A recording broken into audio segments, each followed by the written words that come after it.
lo profundizamos en una entrevista en vivo. Son las 7:36. Este foro de juristas de Ecuador lo integra también, incluye su firma, el abogado Vicente Solano, quien es catedrático universitario y analista político. Abogado Solano, quisiéramos conocer mayores detalles sobre las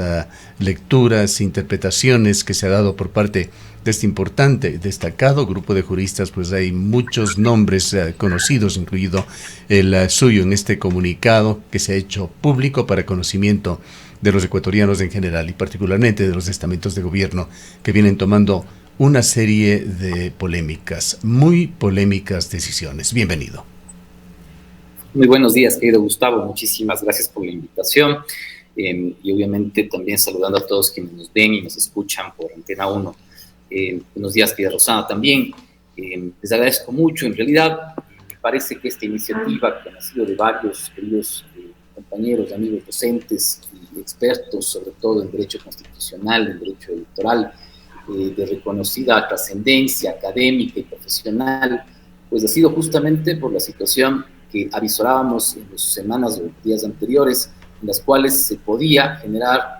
básicamente, ¿no es cierto?, una ruptura del Estado constitucional de derecho dentro del Ecuador. En ese sentido, pues hemos expresado algunos de los puntos que creemos reiteran justamente la inobservancia sistemática de la Constitución, que implica, ¿no es cierto?, que lamentablemente diversas autoridades, y en este caso el presidente de la República, ¿no es cierto?, ha generado una ruptura del orden constitucional, ¿no? En primer lugar, como ya hemos señalado, ¿no?, justamente este decreto número 500 vino a ser uno de los que han generado mayor preocupación, porque al final de cuentas lo que demuestra es que no existe el conocimiento o que en definitiva no hay la intención por parte de las autoridades del cumplimiento de la Constitución y de la ley, lo cual implica necesariamente la ruptura del Estado de Derecho. En esa línea, pues, me parece que el decreto número 500, ¿no?, viene a ser realmente una especie de chaulafán jurídico, ¿no?, en el cual se ha intentado, ¿no?, de diversas formas justificar efectivamente, ¿no es cierto?, la posición que tiene el presidente de la República sobre la decisión de tomar o no la licencia en medio de la campaña electoral. Como usted bien lo indicaba, querido Gustavo, me parece preocupante y nos parece preocupante a los diversos académicos, docentes y profesionales del derecho y de la ciencia política, que lamentablemente no se esté respetando justamente la normativa constitucional y legal que exige justamente al presidente de la República, ¿no?, que tome una licencia dentro de la campaña electoral al momento de presentarse a una reelección inmediata y se utilice de manera, yo digo, realmente bastante lamentable ciertos argumentos jurídicos e incluso algunos profesionales del derecho realmente se dejen utilizar, diríamos así, ¿no?, de una forma totalmente, diríamos así, contraria justamente a lo que implica el Estado constitucional, ¿no? En ese sentido, en esa línea, pues hemos expresado este pronunciamiento al cual se han sumado diversos profesionales también y académicos en el país, como digo, expresando sobre todo, ¿no?, una posición política de, en este caso, ¿no es cierto?, asumir una crítica directa únicamente a la posición política o ideológica del presidente de la República, sino sobre todo la preocupación que nos lleva a que haya un respeto total al marco jurídico, al ordenamiento jurídico interno del país y que, por lo tanto, pues yo creo no hay un respeto y una garantía a los derechos, no hay un respeto y una garantía a la separación de poderes, como señala el artículo 16 de la Declaración justamente de los derechos del hombre y del ciudadano, donde no hay una separación de poderes, no hay un respeto y una garantía de los derechos fundamentales, no hay constitución, estimado Gustavo. Efectivamente, doctor Solano, muy buenos días. Las decisiones del presidente de la República, del gobierno nacional, están plagadas de irregularidades, porque a la final este decreto 500 llega luego ya de un largo recorrido de una serie de prácticas irregulares. Quizás una de ellas tiene que ver con la designación arbitraria de una vicepresidenta, alegando que Verónica Abad no se encuentra en funciones y que no puede asumir este cargo, y esta vicepresidenta designada o nombrada ya en estas condiciones irregulares ahora estará encargada de la presidencia de la República desde el día 9. Efectivamente, querida Rosana, el presidente y vicepresidente de la República, como habíamos indicado, fueron electos por voto popular. Efectivamente hay un respaldo mayoritario, más allá de que cualquiera de nosotros haya votado o no por el presidente y la vicepresidenta. Sin embargo, son efectivamente el presidente y la vicepresidenta en funciones. Y evidentemente la Constitución determina básicamente un régimen jurídico especial, ¿no es cierto?, en el cual señala, ¿no es cierto?, que en caso de una ausencia temporal, en caso de una ausencia definitiva del presidente de la República, le corresponde ocupar obviamente a la vicepresidenta, ¿no es cierto?, ese cargo. Y la Constitución establece que el presidente de la República debe justamente, ¿no es cierto?, designar temporalmente una vicepresidenta solo, ¿no es cierto?, cuando se configuren 3 casos específicos. Uno es la enfermedad, 2, circunstancias de fuerza mayor, y 3, la licencia otorgada por la Asamblea Nacional. Efectivamente, las 3 por un periodo y aquí máximo vemos, de 3 meses. abogado Solano, que esta figura de la fuerza mayor es interpretada al antojo y según el momento que le convenga al presidente de la República.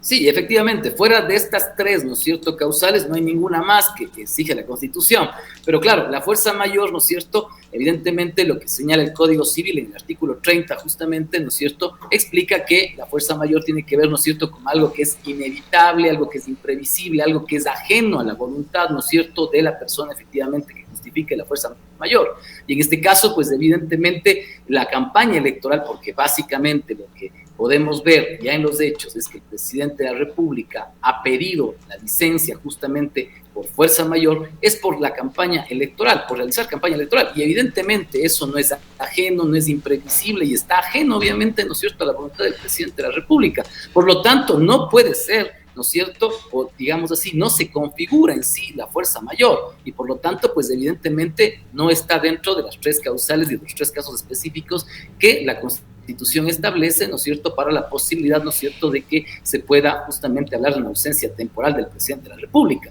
Por lo tanto, si no hay más causales y ninguna de estas se ha configurado, y obviamente tampoco hay un abandono del cargo, porque si hubiera un abandono del cargo, esto debe ser también constatado efectivamente por la Corte Constitucional y además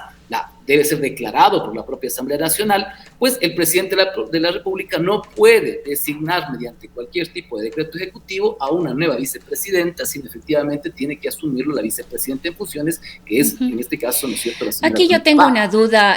doctor Solano, respecto de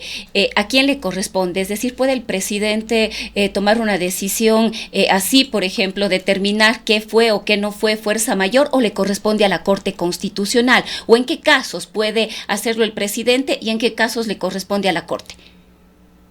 Efectivamente, querida Rosana, en ese sentido, pues somos claros, ¿no? Primero, ¿no es cierto?, podemos ya señalar claramente que no hay ninguna circunstancia de fuerza mayor. Aquí no ha habido una circunstancia que efectivamente sea ajena al presidente, que sea imprevisible, ¿no es cierto?, y por lo tanto no se configura esta causal, efectivamente. Por lo tanto, si no hay ninguna de estas 3 causales, ¿no es cierto?, no se ha configurado ninguna de estas 3, pues obviamente lo único que podríamos decir es que probablemente se podría plantear que Verónica Abad, ¿no es cierto?, haya abandonado el cargo. Sí, pero la pregunta que yo hacía es si es que puede interpretar el presidente de la República, o siempre será una potestad exclusiva de la Corte Constitucional el establecer si cualquiera de estas 3 figuras se han configurado o no para que efectivamente exista ausencia de funciones. Evidentemente, querida Rosana, nosotros hemos señalado de que en esta parte, pues,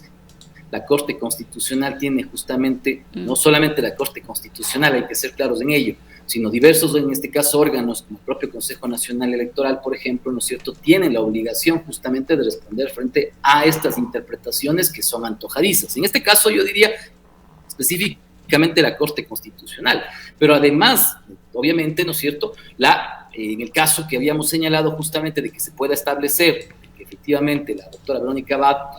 no, digamos, ha dejado el cargo, ha abandonado el cargo, pues sería esto declarado por parte de la Asamblea Nacional. Pero no puede,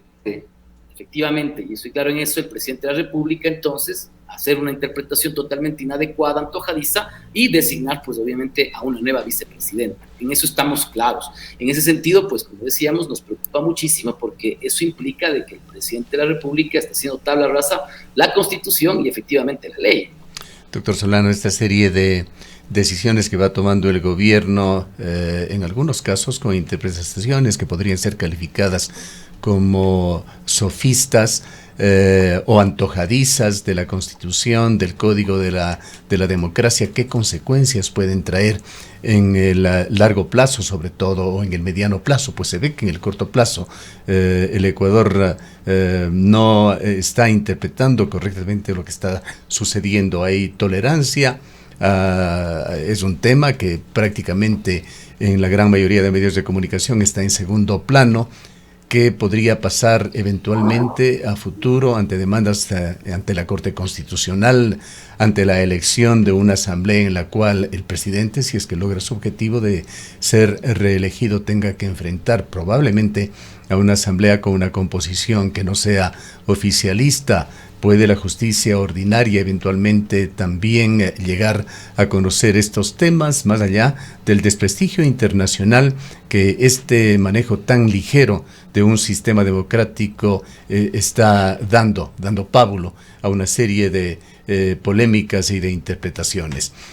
Por otra parte está, ¿qué es lo que sucede con temas como estos? Usted ha dicho en su primera intervención que el presidente de la República ha generado ya una ruptura constitucional. ¿Y qué pasa en otros países cuando hay una ruptura constitucional? ¿Qué pasó con Pedro Castillo cuando fue acusado de rebelión en ese intento de disolver al Congreso político en un momento complejo también para su gobierno? ¿Qué está pasando en Corea del Sur con Yoon Suk Yeol, el presidente surcoreano, que fue acusado de abuso de poder al haber intentado activar una ley que existe allá, una ley marcial, a principios de diciembre? ¿Qué dice todo esto de este tema que hemos venido hablando en forma secuencial con usted, la debilidad institucional del Ecuador? Muchas gracias, Gustavo. Me parece que en realidad la situación es mucho más compleja y, como decíamos, puede ser la voluntad del presidente de la República y obviamente su desconocimiento en la parte jurídica, pero yo creo que obviamente el secretario jurídico y quienes acompañan al presidente de la República tienen el conocimiento suficiente de lo que están haciendo, lamentablemente, con este tipo de acciones que, en definitiva, como digo, como usted bien lo ha señalado, querido Gustavo, no solamente que son acciones que contravienen el orden constitucional, el orden legal, que contravienen la ley, la Constitución, sino que además efectivamente pueden generar pues responsabilidades y sanciones. Lo primero que diríamos, y lo que hemos señalado claramente, es que si es que el presidente de la República, primero, pues efectivamente él no ha tomado, ¿no es cierto?, la licencia que efectivamente está obligado a hacerlo, porque no van a venir a enseñarnos derecho constitucional, en este caso el señor de la Gasca, y decir que efectivamente no hay ningún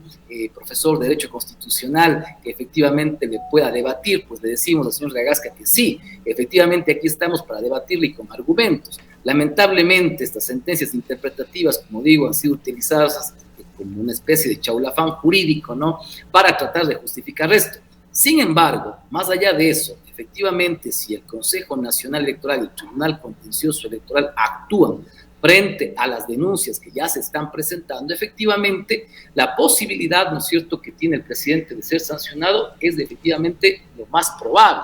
¿Por qué? Porque tanto en el artículo 278 y 279 del Código de la Democracia, ¿no es cierto?, habla justamente de las consecuencias de incurrir en infracciones electorales, y obviamente el no hacer uso de la licencia implica una infracción electoral. Entre otras, inclusive está la suspensión de los derechos de participación o hasta la destitución. Eso podría implicar efectivamente que el presidente de la República, aunque gane las elecciones inclusive, pues no pueda efectivamente posesionarse en el cargo. Eso implicaría obviamente, ¿no es cierto?, que el presidente de la República, si hubiera, yo creo que una institucionalidad realmente respetable, ¿no?, pues en este caso, frente a esta infracción electoral grave o muy grave, pues obviamente pueda ser sancionado, ¿no es cierto?, incluso con la imposibilidad de posesionarse en el cargo. Luego de eso, evidentemente, también ya en el ámbito penal, pues obviamente implica, ¿no es cierto?, que el presidente de la República, al no hacer uso de esa licencia, ¿cómo podemos diferenciar si en las diferentes inauguraciones de diferentes obras que se dieron el día de ayer, inclusive, ¿no es cierto?, o incluso en la entrega de ciertas, diríamos así, dádivas, entre comillas, ¿no es cierto?, este tipo de elementos, ¿no es cierto?, configurarían el uso de recursos públicos con fines electorales y por lo tanto se podría configurar el delito de peculado, obviamente lo cual implicaría, ¿no es cierto?, un juicio, obviamente, ¿no es cierto?, dentro de la materia penal, que implicaría incluso años de cárcel, ¿no?, hasta inclusive 12 años de, en este caso, ¿no es cierto?, de privación de la libertad. Pero además de ello, estimado Gustavo, recordemos que el delito de peculado, a su vez, ¿no es cierto?, puede ser una causal que establece la Constitución para el inicio de un juicio político, inclusive en el caso de que el presidente de la República fuera posesionado, ¿no es cierto?, en mayo del 2025, y tranquilamente la Asamblea Nacional podría iniciar, ¿no es cierto?, un juicio político bajo esta causal. Entonces, en ese sentido, me parece que se abren diferentes perspectivas, pero además, evidentemente, yo creo que, ¿no es cierto?, inclusive bajo ello, entonces, ¿no es cierto?, la próxima Asamblea Nacional tendría, deberíamos decir, los elementos para un uso de un juicio político, ¿no?, para, en este caso, establecer un control político hacia el presidente de la República. Entonces, me parece que inclusive nosotros hacemos por eso un llamado nuevamente, ¿no?, a que se respete la Constitución y la ley, porque luego, efectivamente, inclusive las sanciones están contra el propio presidente de la República, ¿no? Entonces, yo creo que lo que se hace un llamado, sobre todo, es el respeto a la institucionalidad del país, porque luego, como usted bien señalaba, estimado Gustavo, tenemos crisis efectivamente constitucionales, legales, del régimen político en diferentes países. Imaginemos Corea del Sur, donde diríamos, se hablaba justamente, ¿no es cierto?, de una democracia que efectivamente estaba muy bien sustentada. En el caso del Perú, yo creo que ya es un tema que es reiterativo,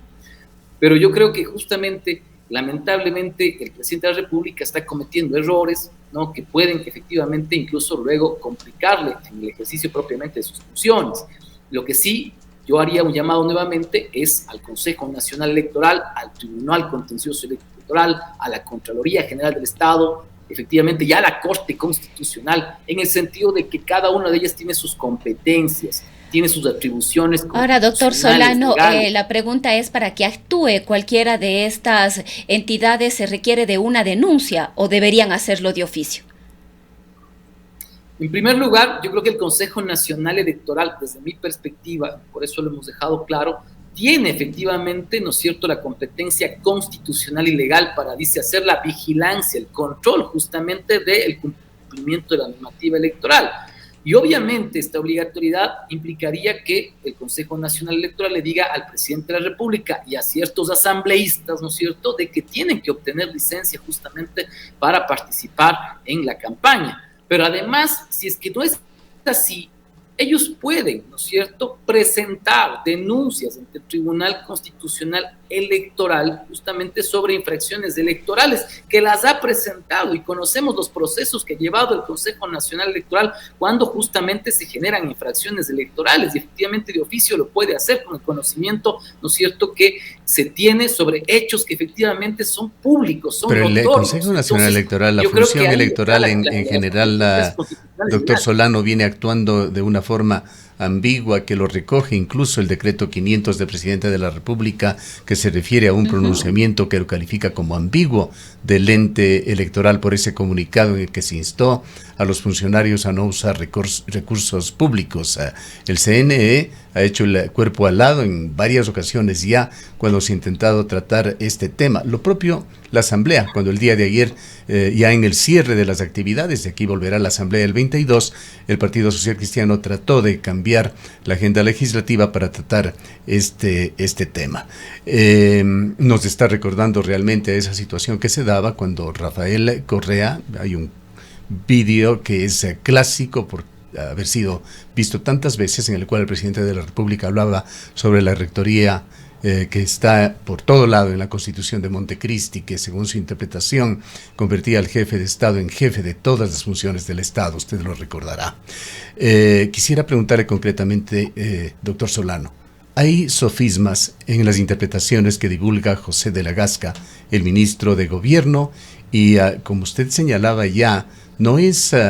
la Corte Constitucional la única institución calificada para interpretar la Constitución y las leyes ante las dudas que puedan surgir?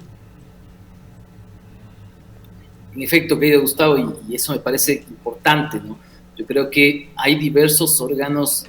diferentes organismos públicos que tienen estas competencias. No dejemos únicamente a la Corte Constitucional, y en eso quiero ser claro, enfático. Me parece que todos los sectores decimos, bueno, la Corte Constitucional no es la única, y estimado Gustavo, y a quienes nos ven y nos escuchan, la Contraloría General del Estado debe, dentro de las competencias legales y constitucionales, efectuar justamente el control hacia todas las entidades del Estado, obviamente sobre el uso de recursos públicos, incluso del tiempo de trabajo que tienen los funcionarios, obviamente que están optando para una reelección. Y yo le pongo este ejemplo, estimado Gustavo. Mire, estamos hablando de que asambleístas que ganan más de $5,000 al mes no querían pedir una licencia efectivamente que les exige la ley efectivamente, ¿no es cierto?, para seguir ganando esos $5,000. Pero pongamos, y es un ejemplo sencillo, en cambio, docentes de educación media, ¿no es cierto?, docentes de las escuelas, efectivamente, tienen que pedir licencia 6 meses antes, sin sueldo, para poder, en este caso, realizar campaña electoral en este mes. Imaginémonos entonces esta desigualdad, no solamente formal, sino material, entre quienes tienen que hacer campaña, probablemente perdiendo 6 meses de su sueldo, que es lo que necesitan efectivamente para cumplir con sus necesidades básicas, ¿no es cierto? Y 2, efectivamente tener, en este caso del presidente de la República o de ciertos asambleístas que no quieren pedir licencia y quieren seguir ganando, además, efectivamente de hacer campaña, porque están haciendo campaña, porque los vemos haciendo campaña, ¿no? Y eso es algo que se está viendo por parte de las diferentes redes sociales y que cualquiera lo puede constatar, estimado Gustavo, mientras efectivamente otras personas tienen que incluso, ¿no es cierto?, pedir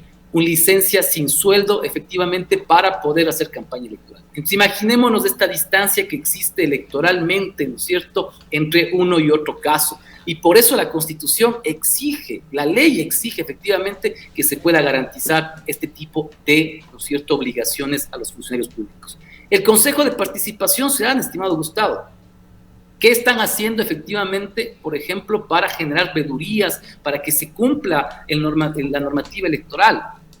El Tribunal Contencioso Electoral debe, ya desde el día de hoy, efectivamente que ya se han presentado, ¿no es cierto?, las denuncias, ¿no es cierto?, el propio Consejo Nacional Electoral y el Contencioso Electoral, sobre todo, debe resolver de la forma más rápida, efectivamente, estas acciones y recursos, porque no vamos a resolverlo, pues, obviamente, después del 9 de febrero. Me parecería que ya sería totalmente extemporáneo, ¿no? Y finalmente, sí, yo creo que el llamado es a la Corte Constitucional, efectivamente, a que dentro de sus competencias pues está justamente el de exigir, obviamente, el cumplimiento de ciertas obligaciones que están exigibles dentro de la normativa constitucional. Y por lo tanto, pues obviamente, este tipo de actos que son contrarios a la Constitución, pues son totalmente inconstitucionales, rompen el Estado constitucional y la Corte Constitucional tiene que ser el último, diríamos así, ¿no es cierto?,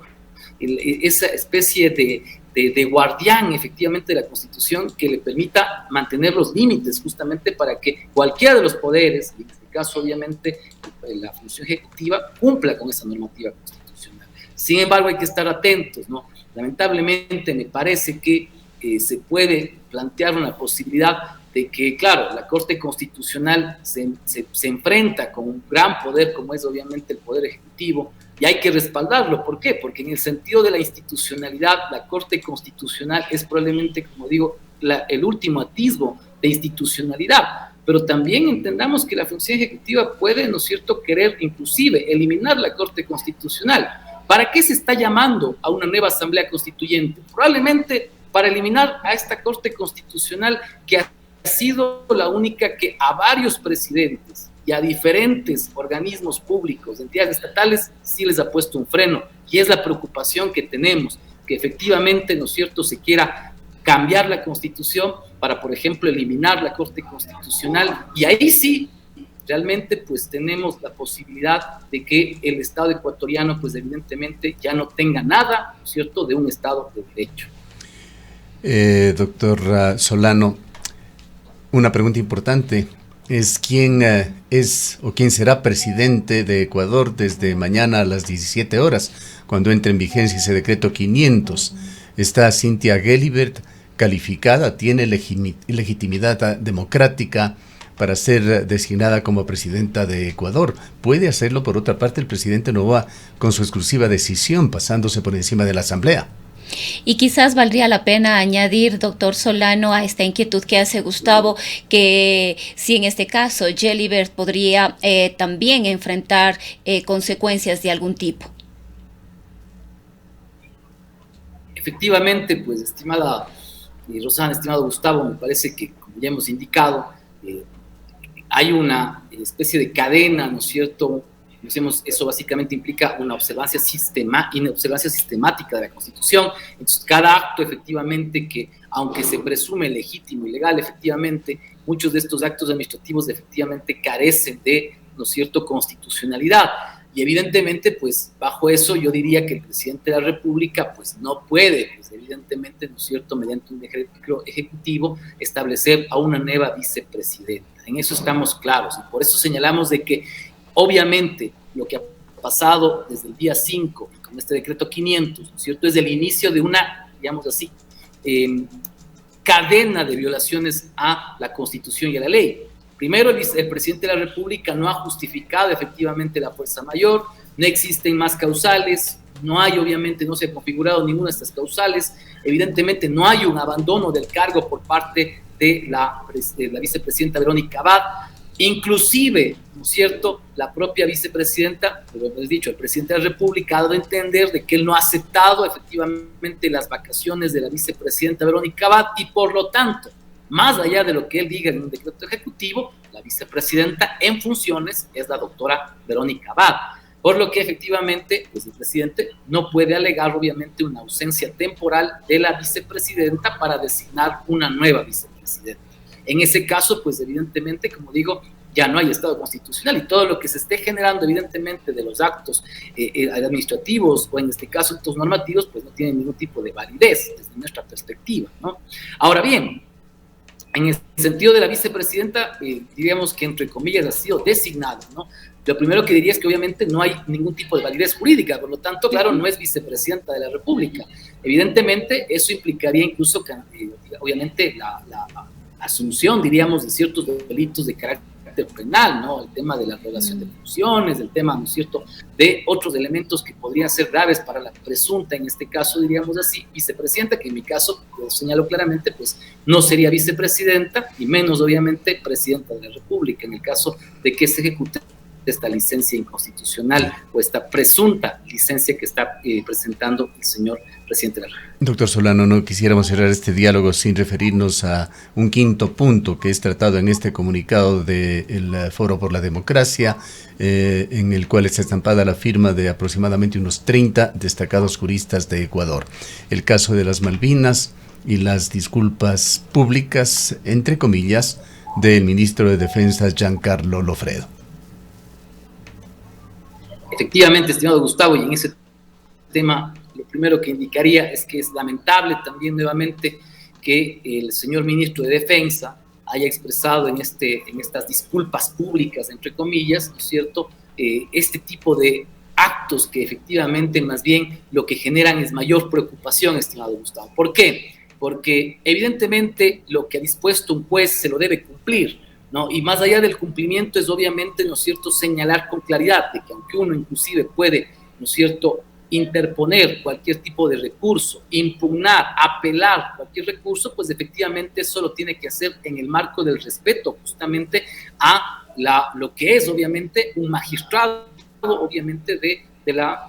justicia dentro del país. Pero lamentablemente, ¿no es cierto?, se ha utilizado esta cadena nacional para nuevamente como que intimidar justamente a la jueza que determinó la existencia de la desaparición forzada. Esto lo que implica, primero, Gustavo, es una vulneración a un principio fundamental de la administración de justicia, que es la independencia judicial, estimado Gustavo. Nos hemos quejado, y aquí somos claros, nos hemos quejado con los anteriores gobiernos, ¿no? Desde los anteriores gobiernos nos hemos quejado justamente de que hay una falta de independencia judicial, porque el Ejecutivo muchas de las veces, justamente como usted bien indicaba, Gustavo, muchas veces se ha señalado por parte de expresidentes de que ellos son jefes de Estado y jefe de gobierno y que por lo tanto pues ellos dirigen todo el Estado. No es así, efectivamente. Lo que estamos señalando es que cada función efectivamente, ¿no es cierto?, tiene su sus propias competencias, sus propias atribuciones, y hay una separación o una división de poderes, y por lo tanto la administración de justicia es, ¿no es cierto?, una competencia y una atribución de juezas y jueces efectivamente de la función judicial, y por lo tanto me parece de terror efectivamente, ¿no?, la posibilidad de intimidar a jueces, ¿no es cierto?, que están cumpliendo, ¿no es cierto?, con su trabajo, y que evidentemente esto implica también la vulneración de la independencia judicial, una vulneración al principio de división de poderes, y por lo tanto, nuevamente, estamos justamente señalando que eso implicaría la ruptura del orden constitucional también, ¿no? Una crisis y una ruptura del orden constitucional, porque no puede ser que, ¿no es cierto?, un juez tenga lamentablemente que ser intimidado por un ministro efectivamente que, ¿no es cierto?, inclusive diga, ¿no es cierto?, bueno, vamos a ir contra usted. Me parece que eso vulnera la independencia judicial. Luego,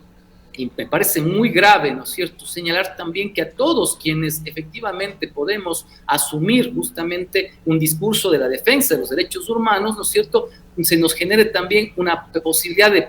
digamos así, de un arma de persecución política, nos dice. Pero efectivamente yo creo que muchos de los abogados, docentes, efectivamente lo que estamos promulgando es la defensa básica de los derechos humanos, de los derechos constitucionales, de los derechos fundamentales que todas y todos tenemos, y que incluso, estimado Gustavo, como usted bien conoce, muchos de los que estamos ahí, lo hemos dicho hace 5 y hace 10 años, hemos defendido sobre todo principios constitucionales, principios jurídicos y la defensa de los derechos humanos. Me parece lamentable efectivamente de que nuevamente la independencia judicial, el ejercicio de la defensa de los derechos humanos, pues lamentablemente sean incómodos al poder. Y lamentablemente, si es que eso no se respeta, pues obviamente ya no tenemos un Estado democrático, ya no tenemos efectivamente un Estado constitucional. Vale la pena quizá también aclarar antes del cierre, doctor Solano, qué es el Foro de la Democracia, qué ha unido a esta treintena de juristas a emitir este comunicado. Usted señaló inicialmente en su primera declaración de que no se trata de una posición política partidista. Sí, estimado Gustavo, y quiero ser claro, yo creo que nos hemos reunido muchos docentes, académicos, expertos, y lo digo en buena forma, quienes hemos trabajado en derecho constitucional y en lo que es derecho electoral y ciencia política, justamente de diferentes posiciones, probablemente incluso ideológicas, muchas de las veces discrepamos probablemente en elementos jurídicos, pero sobre todo nos ha unido la necesidad de la defensa del Estado constitucional. Este número de docentes que hemos firmado, además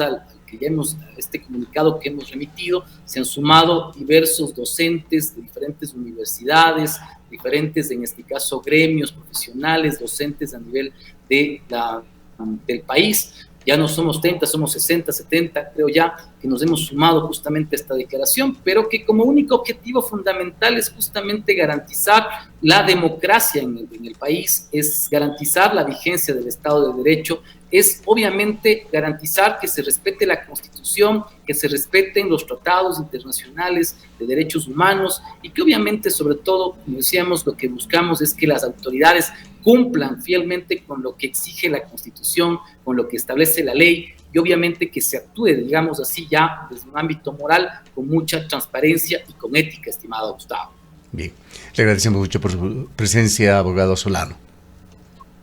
Muchísimas gracias, Gustavo. Muchísimas gracias, Rosana. Un muy buen día. El abogado Vicente Solano, PhD, es